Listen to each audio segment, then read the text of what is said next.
Bene data bakundwa b'umwami Yesu Kristo, mwese abakurikira izi nyigisho tubahaye ikaze mu biganiro bya Saveur Divine. Ibi biganiro mu bitegurirwa n'abavugabutumwa bwiza batandukanye, akaba ari umuhamagaro ugendera ku ijambo ry'Imana byanditse mu gitabo cy'ubutumwa bwiza uko bwanditswe na Matayo ibice 24 umurongo wa 14. Kandi ubutumwa bwiza bw'ubwami buzigishwa mu isi yose ngo bube ubuhamya bwo guhamiriza amahanga yose, nibwo imperuka izahera ko ize. Ibi biganiro mubikurikira ku channel ya YouTube yitwa Saveur Divine. Tubifurije kugubwa neza. Imana Data ari nayo So ibaha umugisha.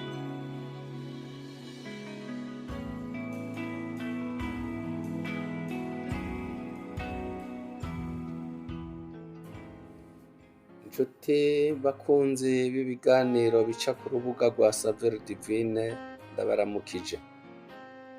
Muri kumwe na mwene So Pasteur Nsengiyumva Nestor.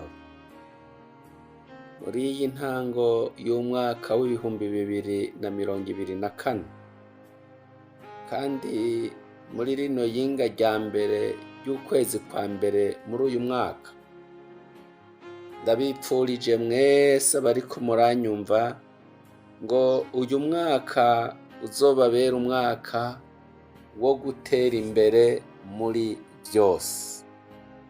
Mu yandi majambo, uzobabere umwaka wo kumererwa neza muri byose. Reka ico cifuzo canje ari naryo sengesho ryanje, biganire ko dusomye aya majambo dusanga mu cete ca gatatu canditswe na Yohana. Ico cete gisanzwe gifise igice kimwe gusa. Dusome ku murongo wa 2. Avuga ngo: mukundwa, ndagusengera ngo umererwe neza muri byose, ugire amagara meza nk'uko ubugingo bwawe bumerewe neza. Aya majambo uyu mukozi w'Imana, intumwa ya Yesu Kristo Yohana, yayandikiye uwitwa Gayo canke Gayus, nk'uko tubibona umurongo wa mbere. Uyu Gayus nta bintu byinshi cyane bizwi kuri we, ariko ikigaragara nuko yarazwi nk'umwizigirwa mukuri. Anyuranye cyane n'uwo tubona mu murongo w'9 n'uw'10 yitwa Diotirefe. Uyo Diotirefe yarazwi cyane, yaramenyekana cyane muri ico gihe, ariko kandi akaba atemera uyu mushinga ntahe canke uyu mukozi w'Imana Yohana, mbere akavuga nabi intumwa Yohana. Ariko kandi ngo ntagarukirize ngaho, ntiyakire na bene data, ntatanga indaro ku bakozi b'Imana, ngo n'abagombye kubikora akabaca mu ishengero. Ariko uyu Gayo canke Gayus aboneka ari umuntu akundwa cane n'iyi ntumwa y'Imana Yohana. Reka rero aya majambo tuyihindukize ko natwe twiyumve nk'abari mu gitigiri c'abakundwa n'Imana. None rero abakundwa nayo, numva nipfuza ko mwese uyu mwaka wobabera umwaka wo gutera imbere muri byose, wo kumererwa neza muri byose. Hari ibintu byinshi rero byotuma tuzomererwa neza, byotuma womererwa neza muri byose. Muri byose ibihe? Icambere, ukamererwa neza mu buryo bw'impwemu.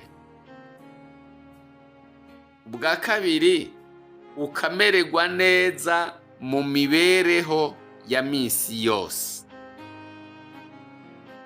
Mvuze ngo mu mibereho ya minsi yose, aha mba ngombye kuvuga mu by'umubiri ukenera ukiriho, aha mba ngombye kuvuga mu byo kubana n'abantu, aha mba ngombye kuvuga no mu ihindagurika ry'ibihe. Ibyo ni ibigize imibereho ya minsi yose. Muri ibyo byose ukamererwa neza. Kimwe rero muri byinshi byotuma dushobora kumererwa neza muri byose, mu by'impwemu no mu by'imibereho ya minsi yose, kimwe mu byotuma dushobora gutera imbere mu by'impwemu no mu by'imibereho ya minsi yose, ni ukwitondera ibyagezwe by'Imana. Ibyo nabyo bigaragazwa nuko tuyikunda, twerekanye ko tuyikunda. Reka nsubire mw'iri jambo. Kimwe muri byinshi byotuma dushobora gutera imbere mu mpwemu no mu mibereho ya minsi yose, ni ukwitondera ibyagezwe byayo, kandi igihe cyose twitondeye ibyagezwe by'Imana tuba tugaragaje ko tuyikunda. Gutera imbere mu by'impwemu.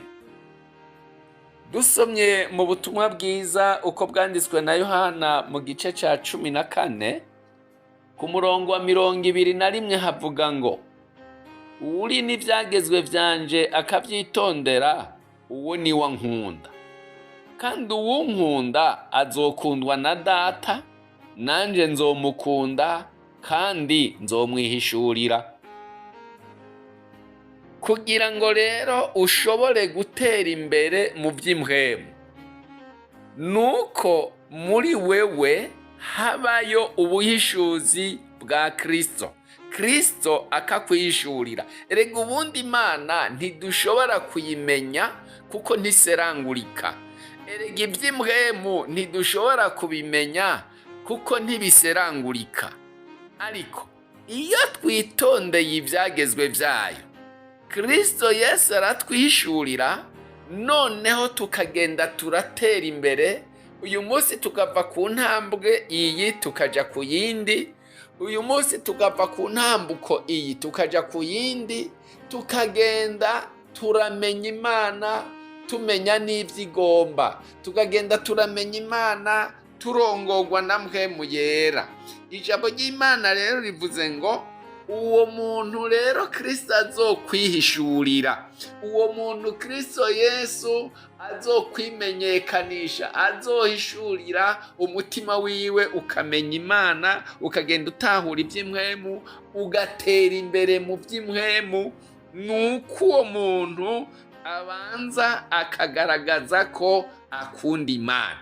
Usomye mu murongo wa 15 muri iki gice nyene cya 14 havuga ngo, nimwankunda muzokwitondera ibyagezwe byanje. Mu yandi majambo biba bigomba kuvuga ngo ikizogaragaza ko mu nkunda nuko mwitondera ibyagezwe byanje. Ibyo nabyo bigaragaraga mu gukora icyo ari cyo cyose ikubariye gukora, no kureka icyo ari cyo cyose yakubujije gukora, naho woba wakibonamwo inyungu ziri by'umubiri.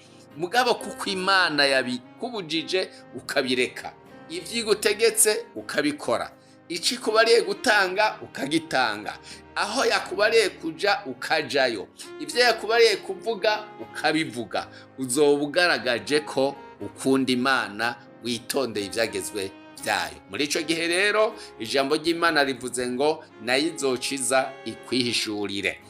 Gutera imbere mu by'imibereho ya minsi yose. Umurongo wa 23 ahanyene mu gice cya 14 nawe acavuga ngo, Yesu aramwishura ati, nihagira uwunkunda azokwitondera ijambo ryanje, kandi Data azomukunda, maze tuzoza kuri we tubane nawe. kugira ngo dushobore gutera imbere no mu mibereho ya misi yose, nuko twoba tubana n'Imana. Tubana n'Imana uko woba uri kose, ibyo ufise uko bingana ibyo ari byo byose, aho woba uba aho ariho hose, uko woba umerewe uko ariko kose, ibihe bihinduka canke bidahinduka, wumva ubumbwe nuko umeze, wumva ubumbwe n'ibyo ufise, wumva ubumbwe naho uri, wumva ubumbwe n'ico urico. Ibyo rero bishobokera umuntu abana n'Imana. Ariko kandi twibuke ngo ntibikunda ko Imana mubana utitondera ibyagezwe byayo. Muri iyi ntango y'umwaka ndabifurije mwese, nanje ubwanje ndabyiyipfuriza kuzoba abatera imbere mu mpwemu, abatera imbere mu mibereho ya misi yose, tugenda twihishurirwa na Kristo kandi tubana n'Imana. Ariko twibuka ngo kugira ngo ibyo bishoboke, nuko tuzoba twitondera ibyagezwe byayo. Bene data bakundwa b'Umwami Imana, uzobabera umwaka wo kwitondera ibyagezwe byayo, nayo izobaha gutera imbere, haba mu mpwemu, haba no mu mibereho ya misi yose. Ibyo ndabisabye Imana, ndabikwipfuriza mu izina rya Yesu Kristo, umwami n'umukiza wacu. Amen, amen, amen.